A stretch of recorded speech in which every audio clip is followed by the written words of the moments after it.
میں نے کی دعوت کی دھوم میں مچاؤں، عطا ایسا کر حوصلہ یا الہی۔ اعلیٰ حضرت رحمت اللہ تعالی علیہ ایک بار غالباً رام پوری تشریف لے گئے، اور وہاں پر اعلیٰ حضرت رحمت اللہ تعالی علیہ کے ساتھ ایک عالم دین بھی تھے۔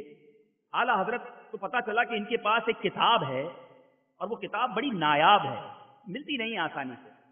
اعلیٰ حضرت نے فرمایا کہ کتاب مجھے دے دو۔ مولانا صاحب نے کتاب تو دے دی، لیکن کہا حضرت یہ مجھے بھی ضرورت پڑے گی، ایک دن میں آپ واپس دے دیجیے گا، دوسری کتاب ہے نہیں۔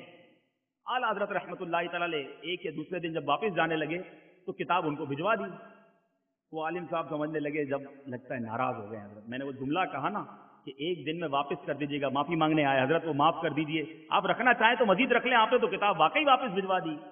اعلیٰ حضرت فرماتے ہیں کہ میں نے ساری رات اس کتاب کا مطالعہ کیا ہے، اب مجھے اس کتاب کی حاجت نہیں ہے، انشاءاللہ آئندہ 3 ماہ تک تو مجھ سے آپ اس کتاب کی ایک ایک عبارت کے بارے میں سوال کر سکتے ہیں، کون سی عبارت کس صفحے پر کس درجے پر کہاں لکھی ہے اس کی بارے میں آپ مجھ سے کلام کر سکتے ہیں، اور باقی رہا مضمون تو انشاءاللہ اس کتاب کا مضمون اب زندگی بھر میں نہیں بھولوں گا۔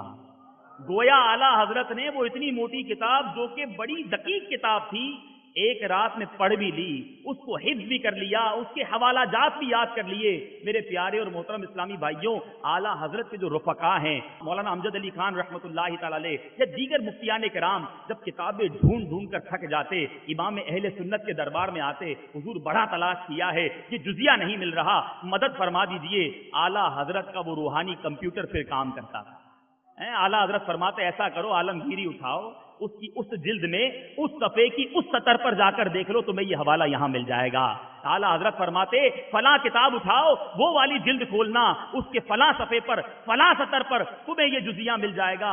اعلیٰ حضرت کمپیوٹر کے انداز میں 5-6 حوالے عطا فرماتے۔ علماء فرماتے گھر جا کر جب کتابیں کھولتے وہی صفحہ ہوتا، وہی سطر ہوتی، لائن بھی وہی ہوتی جو اعلیٰ حضرت نے فرمایا ہمیں وہی مل جاتا تھا۔ ایسا حافظہ رب نے اعلیٰ حضرت کو عطا فرمایا۔ فرماتے ہیں ایک بار مکتوب آیا اور اس خط کے اندر کسی نے اعلیٰ حضرت کو حافظ لکھ دیا۔ اعلیٰ حضرت رحمت اللہ تعالی علیہ نے اپنے رفقا سے کہا کہ میں حافظ نہیں ہوں، مگر میرے آقا کی امت مجھے حافظ سمجھ رہی ہے۔ اور اب آپ ماشاءاللہ سمجھدار ہیں، آپ جانتے ہیں بچپنے میں حفظ کرنا بڑا آسان ہے، چھوٹا بچہ ہوتا ہے وہ کر لیتا ہے، جوانی کے بعد بڑھاپے یا ادھیڑ عمر میں حفظ کرنا یہ بہت مشکل ہے۔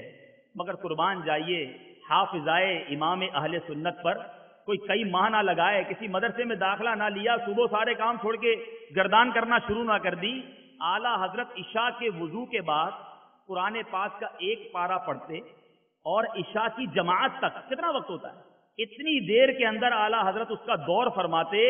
روایتوں میں آتا ہے اسی رات عشاء کے بعد اعلیٰ حضرت تراویح میں وہ پارہ سنا دیا کرتے ہیں۔ 30 دن پورے ہوئے، 30 تراویح سنائی اور رمضان ختم ہوا، اعلیٰ حضرت حافظ قرآن بن چکے تھے۔ کس کمال کی بات کریں، کیا کیا میرے رب نے اپنے رضا کو عطا فرمایا۔ میرے پیارے اور محترم اسلامی بھائیوں، اعلیٰ حضرت رحمت اللہ تعالی علیہ کی بات ہو اور ترجمہ قرآن کنز الایمان کی بات نہ ہو تو بات ادھوری رہ جاتی ہے۔